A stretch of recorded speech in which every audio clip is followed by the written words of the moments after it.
Welcome to Mahesh Agri Developer. My qualification is Diploma in Agriculture. So ఈ వీడియోలో చిల్లిలో తామర పురుగు ఎలా కంట్రోల్ చేయాలో తెలుసుకుందాం. ఈ తామర పురుగు వల్లనే మనకు మిర్చిలో పైముడత వస్తుంది. నెక్స్ట్ ఒకవేళ మీరు చిల్లిలో నల్లులను మరియు మిర్చి ఈగను కంట్రోల్ చేయాలనుకుంటే కింద డిస్క్రిప్షన్లో ఫుల్ వీడియో పెట్టాను చూడండి. సో ఈ పురుగును ఎలా కంట్రోల్ చేయాలో తెలుసుకోవడానికి ముందు పంటలో ఈ పురుగును గుర్తించడానికి దీని గుర్తింపు లక్షణాలు తెలుసుకోవాలి. అంటే ఈ పురుగు ఎలా ఉంటుందో తెలుసుకోవాలి. ఈ పురుగులు అనేవి చిన్నవిగా ఉంటాయి మరియు గోధుమ రంగులో ఉండి చీలిన రెక్కలను కలిగి ఉంటాయి. ఇక్కడ ఫోటోలో చూడండి ఈ విధంగా ఉంటాయి. సో నెక్స్ట్ ఇప్పుడు డ్యామేజ్ ఏ విధంగా చేస్తుంది మరియు వాటి లక్షణాలు ఎలా ఉంటాయో చూద్దాం. సో ఈ పురుగు బెడద ఎక్కువగా ఉష్ణోగ్రత ఉన్న చోట్లలో ఉంటుంది.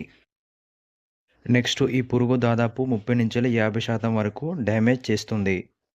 సో నెక్స్ట్ తల్లి పురుగు మరియు పిల్ల పురుగులు రెండు కూడా కలిసి ఆకు కణజాలాన్ని చీల్చి ఆకు యొక్క రసాన్ని పీల్చుతుంటాయి.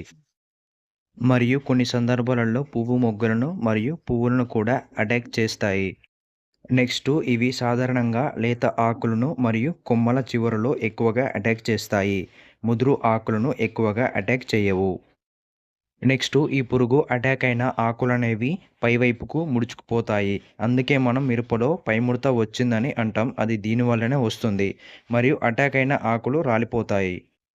ఇక్కడ ఫోటోలో చూడండి ఆకులు ఏ విధంగా పైకి ముడుచుకుపోయాయో. నెక్స్ట్ ఇప్పుడు దీని నివారణ చూద్దాం.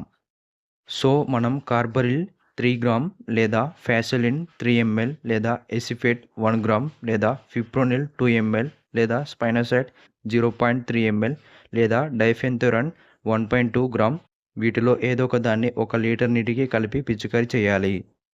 లేదా నెక్స్ట్ మనం మిరపనారు నాటుకున్న తర్వాత 15 మరియు 45 రోజుల నాడు ఫిప్రోనిల్ 0.3g అనే గుళికలను ఎకరానికి 18 kg వేసుకోవాలి.